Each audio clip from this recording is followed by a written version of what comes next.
Olá pessoal, bem-vindos a essa aula sobre base.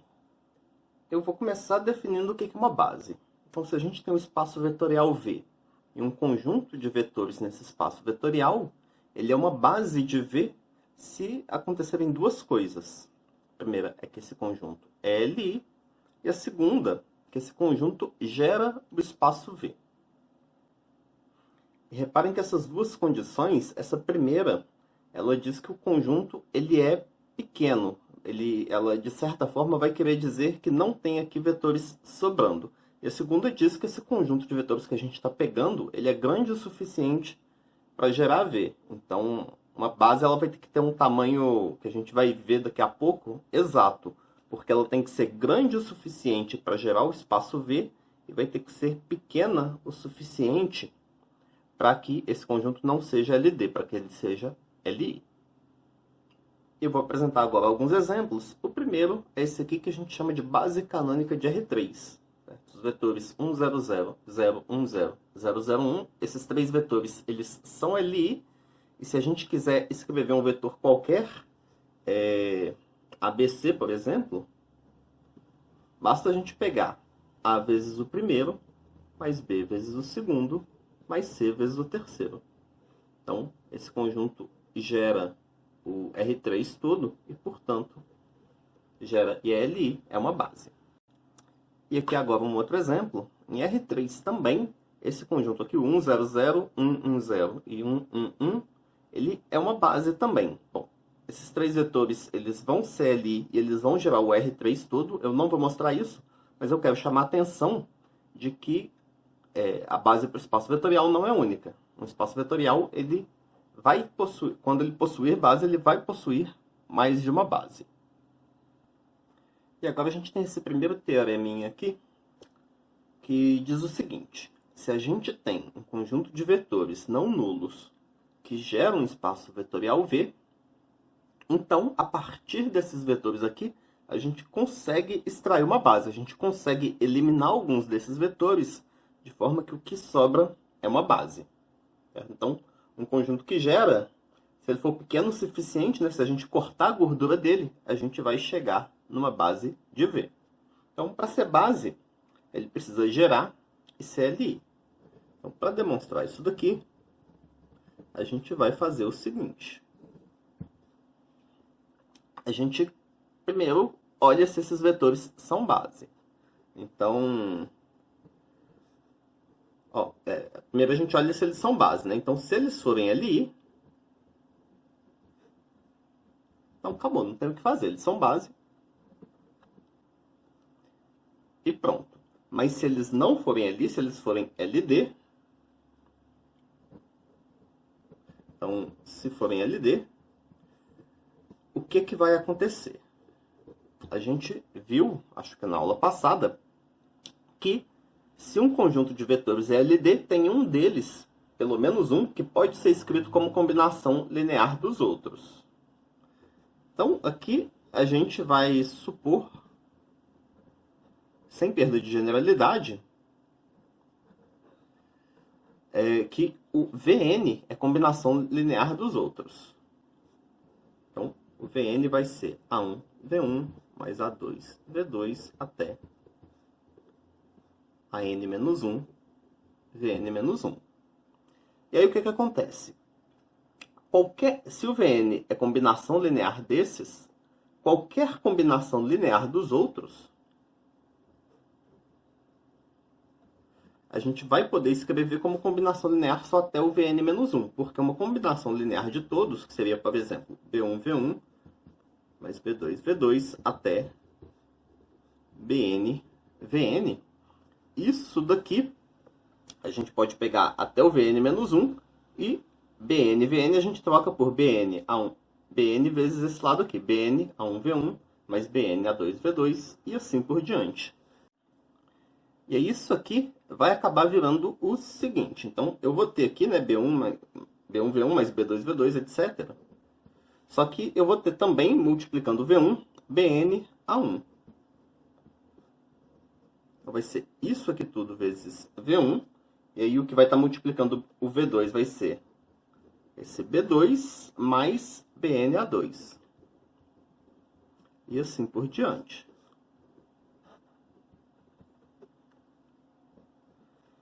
E eu vou ter isso tudo, então, até o Bn-1 mais Bn-An-1 vezes Vn-1. Então, essa combinação linear aqui do V1 até o Vn, eu consigo escrever como uma combinação linear do V1 até o Vn-1. Então, se eu pegar o conjunto ali e tirar o Vn, eu continuo tendo um conjunto que gera o espaço vetorial todo. Certo? Então, se eles são LD, eu posso tirar um aqui, que sem perda de generalidade, eu posso supor que é o último, né? Se não for o último, é só eu trocar a ordem. E eu vou continuar com um conjunto que gera o espaço vetorial todo. E aí, o que eu faço? Eu vou repetir esse argumento. Eu olho, então, se esse conjunto aqui ele é LI ou LD. Se for LI, acabou. Se esse conjunto for LD, de novo, vai ter um que é combinação linear dos outros e eu posso sumir com ele. E aí a gente vai repetindo esse processo. E esse processo ele vai ser repetido um número finito de vezes, né? No máximo que eu vou cortar todos os vetores. Então, repetindo esse processo aqui, no máximo n menos uma vezes, né? Que aí sobra 1. Eu vou obter alguma hora um conjunto LI. E aí, na hora que eu obter um conjunto LI, eu paro.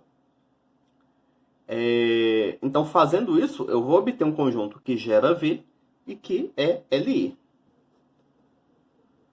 E aí, fazendo isso, até obter um conjunto LI,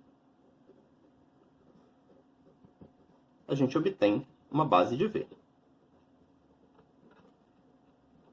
Então, é assim que a gente pode obter uma base. A gente vai tirando os vetores que podem ser descritos como combinação linear dos outros, até que o que sobra no final é um conjunto LI e que continua gerando o espaço vetorial todo. Então, isso termina a demonstração desse teorema. E aí, vou fazer um exemplo. Então, aqui em R3, esse conjunto aqui com 4 vetores, ele é LD. E aí, como é que a gente pode obter uma base a partir desse conjunto aqui? Então, a gente vai cortar os vetores que estão sobrando e vai chegar numa base para R3. Então, aqui, por exemplo, esse último vetor, o 003,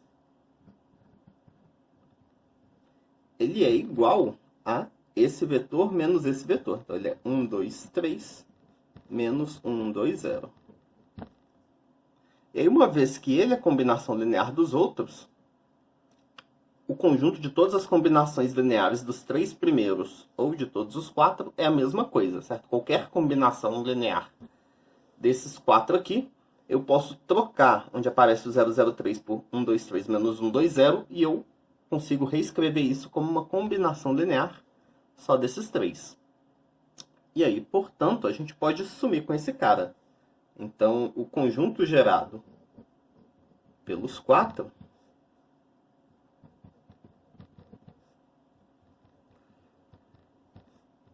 ele vai ser igual ao conjunto gerado só pelos 3.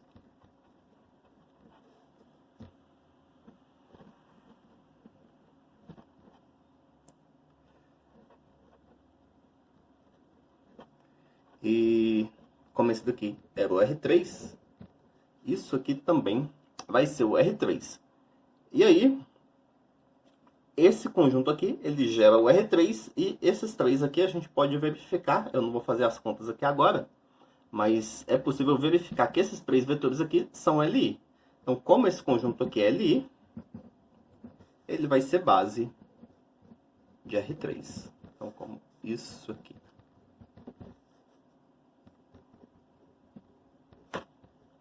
É LI. Então, é base. E agora a gente tem esse teorema aqui que diz o seguinte: se a gente tem um espaço vetorial que é gerado por um conjunto finito de vetores, então qualquer conjunto que tiver mais do que n vetores necessariamente vai ser LD. A demonstração desse teorema é um pouquinho técnica, e aí eu não vou fazer ela aqui, mas eu vou chamar a atenção para a importância desse teorema. Então, ele diz para a gente que vai existir um número máximo de vetores num espaço vetorial que pode ser Li. Certo? Então, a gente pega um conjunto, vai adicionando vetores, de forma que uma hora ele passa a gerar o espaço vetorial todo. Então, a partir dessa hora, qualquer conjunto que eu pegar que tiver mais do que isso, passa a ser LD. Então, isso tem a ver com aquela ideia que eu tinha falado mais cedo, de o conjunto ser Li querer dizer que é um conjunto pequeno. E a gente tem, então, essa consequência direta aqui do teorema, que é, se V é um espaço vetorial, então toda base de V tem que ter o mesmo número de elementos. E aí, por que isso acontece? Então, se a gente tem uma base de V com N elementos, qualquer conjunto que a gente pegar que tiver mais do que N elementos vai obrigatoriamente ser LD. E, portanto, não pode ser base de V.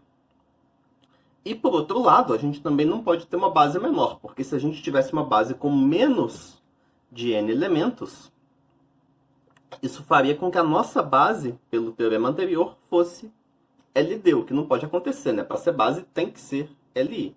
Então, se V tem uma base com N elementos, ele não pode ter outra base nem com mais, nem com menos do que N elementos. Portanto, toda base de V vai ter que ter esse número N de elementos aqui. E aí a gente dá um nome para esse número. A gente chama o número de elementos de uma base, o espaço vetorial, de dimensão desse espaço vetorial. E aí, por exemplo, esse conjunto aqui, essas 4 matrizes, elas são uma base para M22. Então, M22, né, o conjunto das matrizes 2 por 2, ele vai ter dimensão 4. Toda base de M22 vai ter que ter necessariamente 4 elementos. Então, um conjunto com 3 ou um conjunto com 5 elementos, a gente sabe imediatamente que ele não pode ser base de M22. Ou ele vai ser LD, ou ele não vai conseguir gerar o espaço todo. E a gente pode denotar a dimensão do espaço assim, né? Dimensão de M22 é 4. E a gente agora tem esse teorema aqui que diz o seguinte: qualquer conjunto de vetores Li de um espaço vetorial de dimensão finita, ele pode ser completado para formar uma base desse espaço vetorial. Então, é o contrário do que a gente tinha lá atrás. A gente teve um teorema que diz que se a gente tem um conjunto de geradores, a gente pode ir cortando vetores até formar uma base. Certo? Então, se a gente tem um conjunto de geradores, pode ser que tenha alguma coisa sobrando. Se a gente corta elas do nosso conjunto, a gente fica com uma base. E aqui é o contrário. Se a gente tem um conjunto que é Li, então pode estar faltando algum gerador, mas a gente pode ir adicionando eles até chegar numa base para esse espaço vetorial. E agora, para demonstrar esse teorema, a gente vai fazer o seguinte. Então, se a gente pega um conjunto de vetores Li, então o que a gente faz? Bom, a primeira coisa é que a gente sabe que esse R tem que ser menor do que a dimensão de V. Porque a gente viu lá atrás que um conjunto que tenha mais do que a dimensão de V vetores vai ser LD. E aí, o que a gente faz? Então, essa demonstração aqui ela vai ser quase que um algoritmo de como que a gente pode construir essa base. Então, primeiro a gente confere se isso daqui já não é uma base de V. Então, se esse conjunto, se o subespaço gerado por esse conjunto, né, gerado por V1 até VR, for igual a V, então isso daqui vai ser uma base e, portanto, não tem o que fazer. Não tem o que terminar aqui. A gente completou ele sem fazer nada, até obter uma base de V. Por outro lado, se ele não gera, então, caso contrário, né, vai existir algum vetor de V que não é combinação linear desses caras. Então, a gente vai chamar ele de um vetor assim de VR-1, né? Existe um VR-1 que não é combinação linear dos outros. Que não é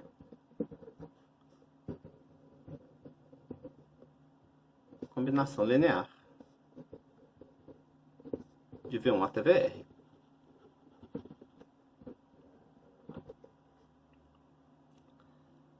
E aí, se a gente pega o conjunto que tem V1, V2, até esse VR mais 1, né? Se a gente pega esse conjunto aqui, esse conjunto, ele vai ser LI. Por que que ele vai ser LI? Então, se ele fosse LD, algum dos vetores poderia ser escrito como combinação linear dos outros. Por exemplo, V1 poderia ser escrito como um múltiplo de V2 mais um múltiplo de V3, até um múltiplo desse VR mais 1. E aí, jogando o V1 para um lado, o VR mais 1 para o outro, e dividindo por um coeficiente, a gente consegue escrever o VR mais 1 como combinação linear dos outros.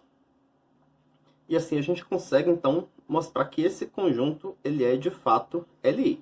Então, a gente pegou o conjunto que a gente tinha, a gente tem agora um conjunto maior.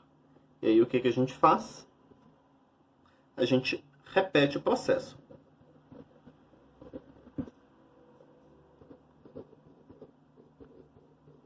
Então, a gente confere se esse conjunto aqui gera o espaço V todo. Se gerar, beleza. LI gera o espaço todo, é uma base.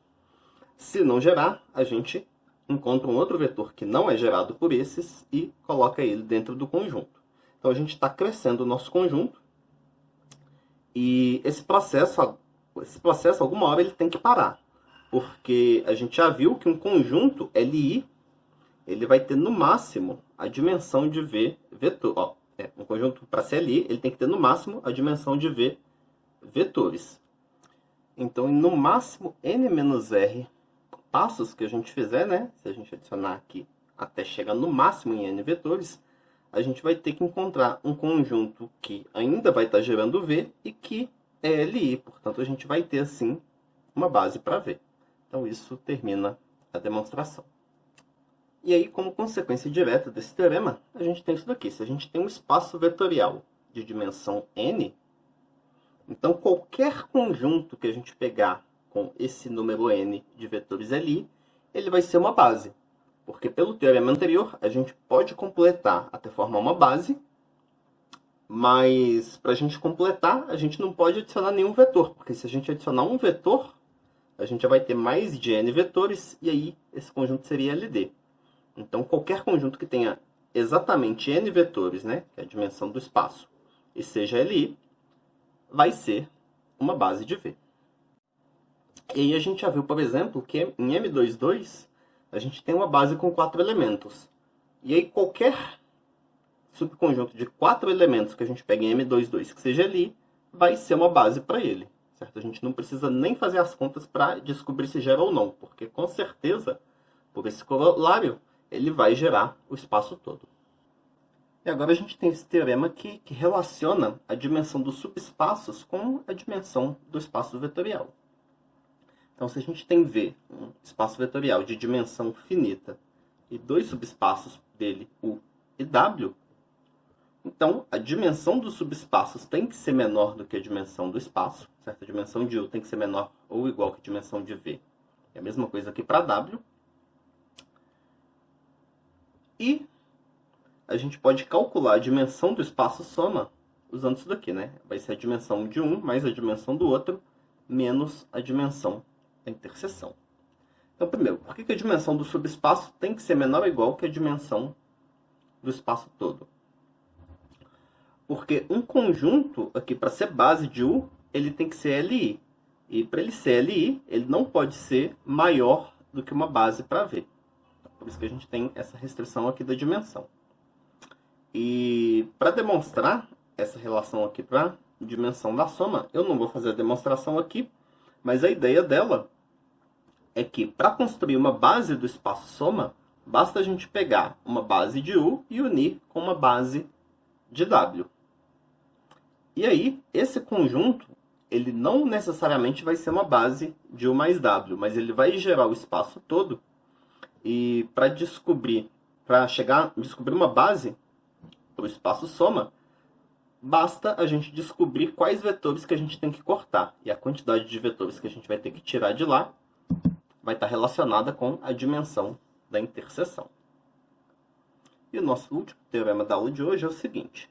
Se a gente tem uma base para um espaço vetorial V, então cada vetor desse espaço vetorial vai existir uma única maneira de escrever ele como combinação linear desses aqui. A gente já sabe que se é base, então a gente pode escrever qualquer vetor como combinação linear desses aqui, mas se é uma base, só vai existir uma única maneira de fazer isso.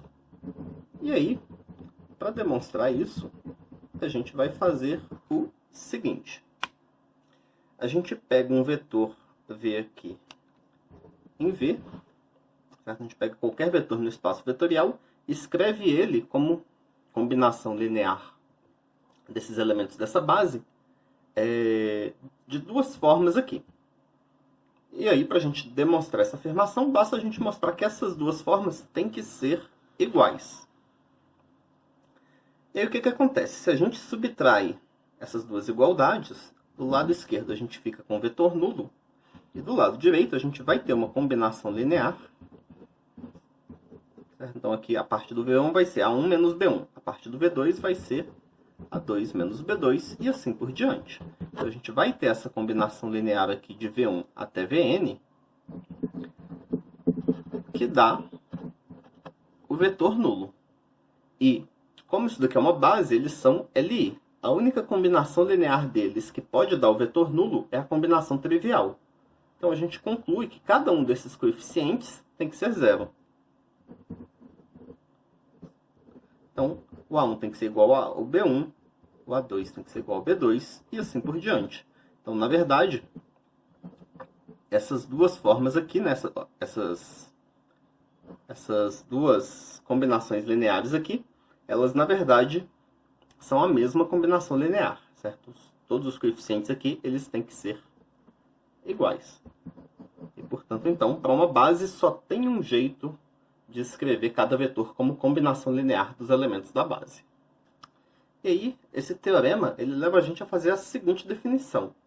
Se a gente tem uma base para um espaço vetorial, então qualquer vetor desse espaço vetorial a gente pode escrever de forma única como combinação linear dos vetores da base, e aí a gente chama esses coeficientes aqui que aparecem, que vão ser únicos para cada vetor, né? Então, para o vetor V, eu só tenho essas opções aqui. A gente chama esses números de coordenadas de V em relação a essa base beta e denota isso assim. Então, por exemplo, no espaço dos polinômios de grau no máximo 3, eu tenho essa base aqui, 1x, x ao quadrado e x ao cubo. E aí, esse elemento aqui, né, ele vai ser 3x ao cubo mais 2x quadrado mais x mais 0 vezes 1. Então, as coordenadas desse polinômio em relação à base beta vão ser 0, 1, 2 e 3. E reparem que para a gente falar de coordenadas em relação a uma base, essa nossa base ela tem que estar numa certa ordem. Certo? A ordem dessa base tem que estar fixa. E, portanto, a gente sempre vai considerar como bases, a partir de agora, conjuntos ordenados. Certo? Então, para a gente, essa base 1x, x ao quadrado, x ao cubo vai ser diferente, por exemplo, de 1, x ao quadrado, x ao cubo e x. Nessa aula, então, a gente definiu o conceito de base e viu vários resultados importantes sobre bases. A gente viu que uma base é um conjunto Li que gera o espaço vetorial todo e que ele ser Li, uma condição dele ser pequeno e ele gerar o espaço todo é uma condição de ser grande. Então, se a gente tem um conjunto que gera, a gente pode reduzir ele até chegar numa base. Se a gente tem um conjunto Li, a gente pode completar ele até obter uma base. A gente viu também o conceito de coordenadas para um vetor em relação a uma base e como que A partir de agora vai ser importante a gente sempre considerar bases como conjuntos ordenados. Essa aula fica por aqui. Até a próxima, pessoal.